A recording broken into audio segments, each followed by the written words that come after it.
Vous l'avez sans doute vu passer, il y aurait un nouveau jeu Batman qui serait en développement du côté de Rocksteady. Rocksteady connu pour avoir pondu les meilleurs jeux sur le Chevalier Noir. Tout ça a commencé avec Batman Arkham Asylum, s'est poursuivi avec Batman Arkham City, puis enfin Batman Arkham Knight, sorti en 2015, ce jeu aujourd'hui met encore une tollée aux dernières sorties. Batman Arkham Origins, prenant bien place dans cette même continuité, a été réalisé par un autre studio, le studio Warner Bros Games Montréal. Donc celui-ci, il n'y a pas de raison de l'aborder, c'est un tout autre studio. Cependant, il y aurait donc un nouveau jeu Batman qui serait en préparation du côté de Rocksteady. Et clairement, je pense que c'est pas ce à quoi on devrait s'attendre. Il y a plusieurs possibilités sur ce jeu Batman et on va les évoquer ensemble. Mais avant de rentrer plus en profondeur dans ce sujet, je t'invite à t'abonner à cette chaîne pour ne rien manquer du contenu super-héroïque Marvel et DC, à laisser un pouce et à activer la cloche. Tu peux également devenir membre pour me soutenir et tu auras bientôt accès à du contenu exclusif. Attention évidemment, c'est toujours à prendre avec des pincettes, mais comme je vous l'ai dit, il y a une rumeur sur un nouveau jeu Batman en développement. Mais alors, qu'est-ce que serait ce nouveau jeu Batman? Serait-ce une suite à la continuité Arkham? C'est la première possibilité, mais bon, ça s'annonce compliqué pour plusieurs raisons. Tout d'abord, du côté de Gotham City, j'ai l'impression qu'on a un petit peu fait le tour, on a quand même 4 jeux qui y sont consacrés, et d'ailleurs d'excellents comics annexes qui développent bien plus tout le lore du Batman de Batman Arkham. Je vous le dis d'ailleurs entre parenthèses, nous allons évoquer ces secrets cachés justement sur l'univers Arkham qui ont lieu dans des comics. On évoquera tout ça dans de futures vidéos. Malgré tout, l'histoire de Batman s'est conclue dans Batman Arkham Knight, une fin en apothéose. Enfin ça c'est ce qu'on pensait, jusqu'à la sortie de Suicide Squad Kill the Justice League, jeu également réalisé par Rocksteady et prenant place dans cette continuité des jeux Arkham. Nous y avons appris que Bruce était bel et bien en vie à la fin de Arkham Knight, et qu'il avait rejoint la Justice League. Il y a été invité par Superman. Cependant, il semblerait que dans le jeu, nous ayons tué Batman, bien que cela s'annonce un petit peu plus compliqué. En effet, le jeu n'est pas vraiment terminé, et il semblerait que les versions des membres de la Justice League que nous ayons abattus dans ce jeu étaient en réalité des clones, et que donc tous ces personnages soient encore bel et bien vivants. Il se pourrait donc qu'on ait une suite justement à Suicide Squad Kill the Justice League, que Batman retourne à Gotham et qu'on ait un nouveau jeu Batman Arkham classique. Mais personnellement, j'en doute.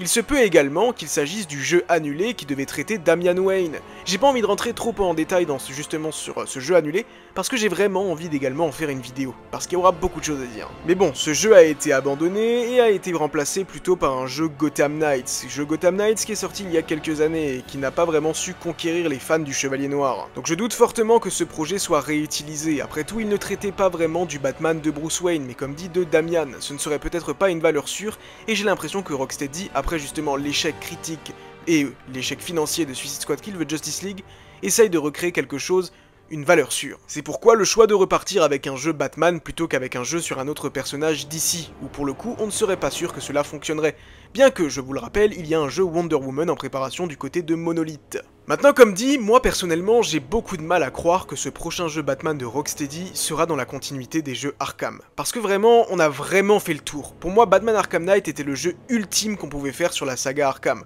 On y voyait tous les antagonistes qu'on avait déjà croisés dans les précédents jeux, et y compris de nouveaux, et vraiment, tout a été fait. De plus, certains ennemis ont définitivement été vaincus et on le sait, ne reviendront pas, comme par exemple l'emblématique Joker. Il se peut également, mais je doute fortement que ce soit le cas, qu'il s'agisse d'un jeu Batman Beyond, d'un jeu du coup qui suivrait Terry McGinnis dans un Gotham City rétro-futuriste.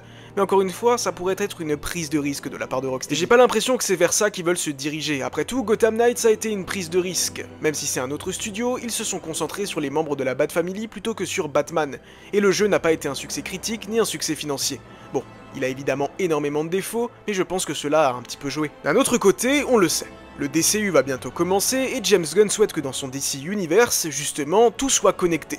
Jeux, films, animations, séries, tout soit connecté dans un même univers, à la manière un petit peu justement de l'univers Star Wars. Vous avez les films, les séries, les projets d'animation et les jeux vidéo qui sont connectés dans un seul et même univers. Eh bien, il se pourrait peut-être que ce jeu Batman en développement chez Rocksteady soit un jeu Batman du DCU. Parce qu'on le sait, Batman sera introduit dans le DCU dans quelques années, avec le film The Brave and the Bold, qui racontera justement l'histoire de Batman et de son héritier Damian Wayne, son propre fils qui deviendra Robin. Ce film se concentrera sur la relation père-fils entre les deux, et inclura également certains membres de la Bat Family, on pense bien évidemment à Dick Grayson ou à Barbara Gordon.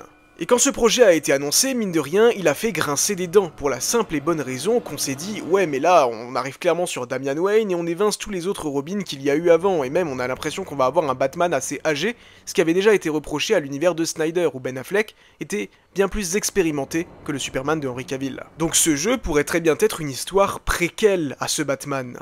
J'avais pensé il y a quelque temps justement qu'il y aurait peut-être un jour une série d'animation Batman où on y suivrait les exploits de Bruce quand il était jeune, sa formation, mais également ses premières rencontres avec les vilains, sa première rencontre avec Dick Grayson, peut-être Jason Todd, Tim Drake, etc. Mais si tout cela, en fait, on le voyait pas dans une série d'animation, ni dans une série tout court, mais dans un jeu vidéo, voire même peut-être plusieurs jeux vidéo. Parce qu'on le sait, comme dit, ce DCU se concentrera sur plusieurs temporalités. Donc on pourrait avoir d'un côté les films qui se concentrent sur une période un petit peu plus tard de l'univers Batman, l'arrivée de Damian Wayne en tant que Robin, Nightwing qui est déjà là depuis quelques années, et peut-être du coup le retour de Jason Todd en tant que Red Hood.